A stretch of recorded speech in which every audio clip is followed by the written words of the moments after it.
I've been getting a ton of questions from you guys about my upcoming tune, about E85, Subaru WRX questions, Subaru STI questions. Today I'm going to try to answer some of your questions, but I also have to go do something right now. I'm going to go over to an area that's close by Arcadia, which is close by Pasadena, and I'm going to answer some of you guys' questions, show you guys a pump that's near me for E85. Also, huge thanks to everybody. I know there's a few guys that are really consistent in watching my videos, so watch everything I post. If you guys are watching this, thank you guys. I'm giving you guys a little fist bump. You ready?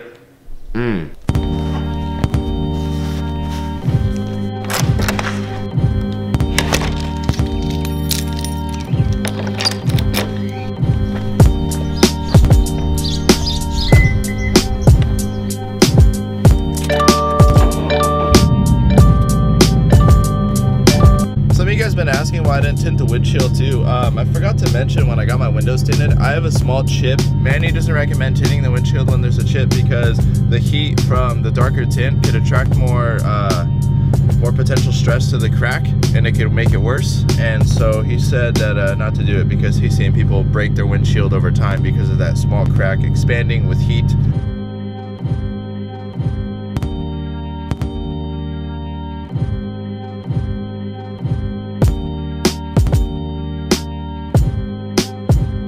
We're back. This is my last day at home. Tomorrow we leave to San Diego and I'll be there for the next 3 days. I'm really interested to see how the San Diego vlogs are gonna be because it might be a little different. I know me and Little Man have a little bit of plans for the first day possibly, but I'm not too sure yet. I mean, we're going for his birthday, it's up to him, but oh no, there's traffic, hold on.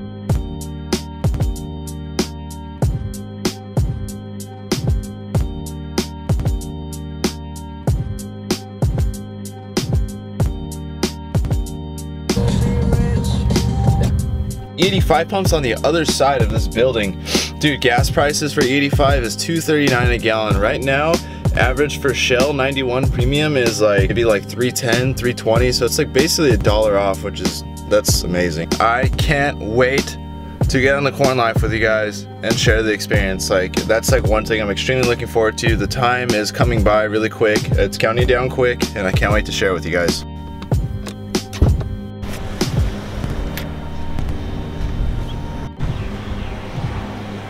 So very quickly, I'm gonna place you guys in my trunk, go drop off my thing, and then we'll go back and go creep around the E85 station. It's a little busy, it's gonna be awkward walking around with the camera, but I wanna show you guys a little bit about it, answer your guys' questions. I'll see you guys in a little bit. Alright, we're back. That was way busier, it took a little longer than I thought.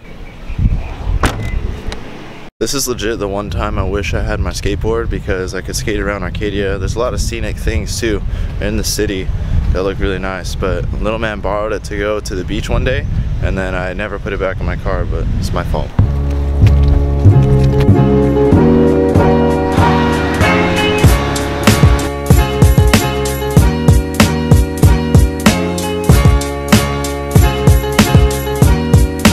So it was a bust at the E85 station. There was a group of people. I got a little cool time lapse for you guys, but there's this amazing roof view right by the station. I want to show you guys this.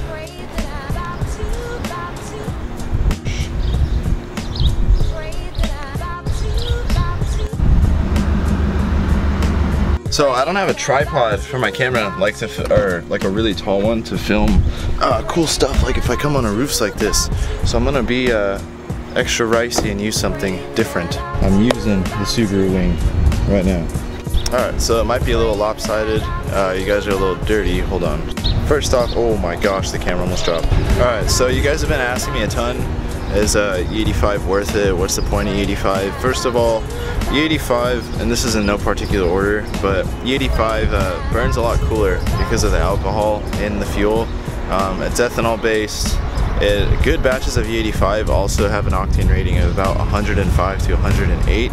The downside to E85 is you need something to measure the ethanol content, because if you're tuned really aggressively on what's measured as E70, E80, which measures the ethanol content, and you pump something like E60 or E50, you could potentially hurt your motor. You might not have the fuel to back up the power or the aggressive ignition timing and things that your tuner set up. I think what holds a lot of people back from wanting to do E85 is that they're really scared of blowing their motor, or some people don't have the fuel readily available to them, or maybe they're just scared to take the chance and you know, make the jump for E85 and see what happens. I haven't made the jump, so I can't really say like, oh, you guys should do it and it's worth it, but I know all the benefits that are like for sure factual that are there.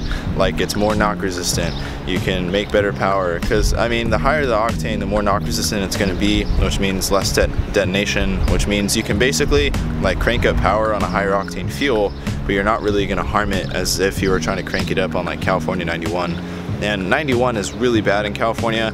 If you try to make a ton of power on 91, it's like you're just rolling the dice, at least in my opinion, because there's a lot of additives and it's watered down and just crap in the fuel.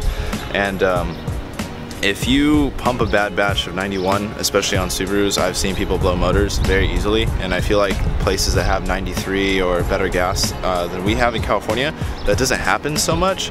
So as soon as I started hearing more about that and learning more about that, it really made me want to switch to E85, because that's pretty much like the best, I feel like the best fuel you could run in California for these cars if you wanted to make a little more power while also keeping it safe. The fuel's way cheaper, as you guys saw too. And overall, I think that the corn life is a good life to go with. Now, don't get me wrong, E85 is extremely expensive to convert. If you do the flex fuel kit, it is roughly about $2,000 for the flex fuel kit. It's like anywhere from, I don't know, I think it starts at like maybe 600 just for ethanol sensors, and goes up depending on what you want. Like if you add the fuel pump, if you get the injectors, if you get the fuel pressure sensor. I don't really know too much about what the WRX has, like the FA20 kit is, but for the EJ257 it's about $1,700, and then with the tune obviously you're already at $2,000. But I would say the worst thing that I've seen, like as far as like with Subarus, with WRX and STI owners, I think a huge thing that floats around is like ringland failure, and not even just ringland failure, but word of mouth. Like there's a lot of he said she said thing, like, oh, my friend did this and he blew his motor, or my friend did that and he blew his motor, or my friend made X amount of horsepower. And honestly, sometimes you just really have to do your research, really find out what's factual and what's just like what's actually like around you. Like what I learned about ringland failure is it was one of those issues that I knew existed or that I heard about, but I never really met anyone that dealt with it. And I've met people with upgraded turbos on their STIs and done crazy things.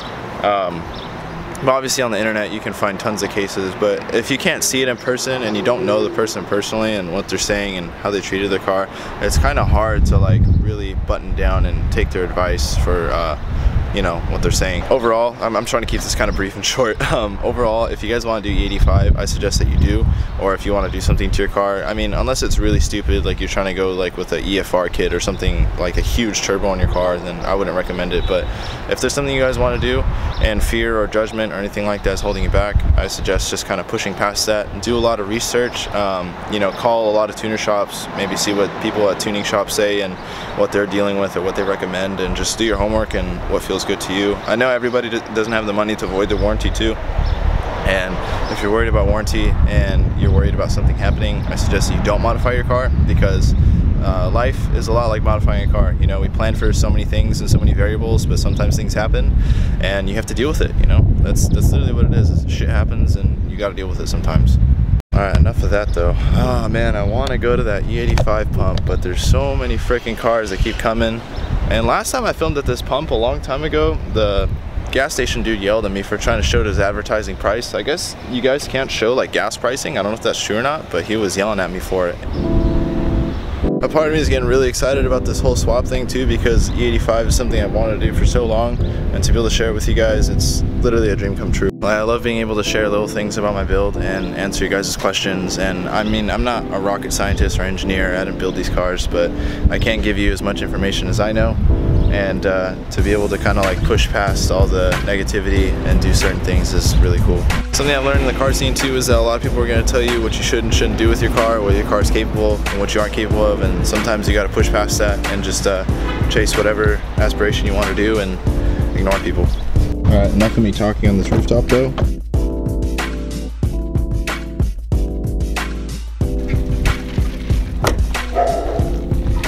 So unfortunately guys, I have to end today's episode. I wanted to answer some of you guys' questions. So I've been getting that question a lot. Is the E85 worth it? Should I do it to the Rex? Should I do it to my STI? Should I E85 my mom's Prius? I've been getting all these kinds of crazy questions and I wanted to answer a little bit about it. I know it's relatively short and brief, but E85 overall, it's a higher octane fuel, it has alcohol, and it burns cooler, it's more knock resistant, it's cheaper. It's not so readily available, but if you have it available to you and have a pump local to you, it's definitely worth it. If you guys have questions, if you guys want to ask me things, and it's opposite, I'm gonna list my Instagram so you guys can ask me questions. So like I said earlier in the video, tonight we're gonna be packing for San Diego. Tomorrow we're actually leaving for San Diego. We're gonna do a ton of fun things for little man's birthday, hopefully. I'm gonna document as much as I possibly can with you guys, explore the city, and that's all I got for today. Thank you guys so much for watching. Hope you smash the like button, hit subscribe if you want to see more modified car content. Get hyped for the tune coming up. See you guys on the next episode.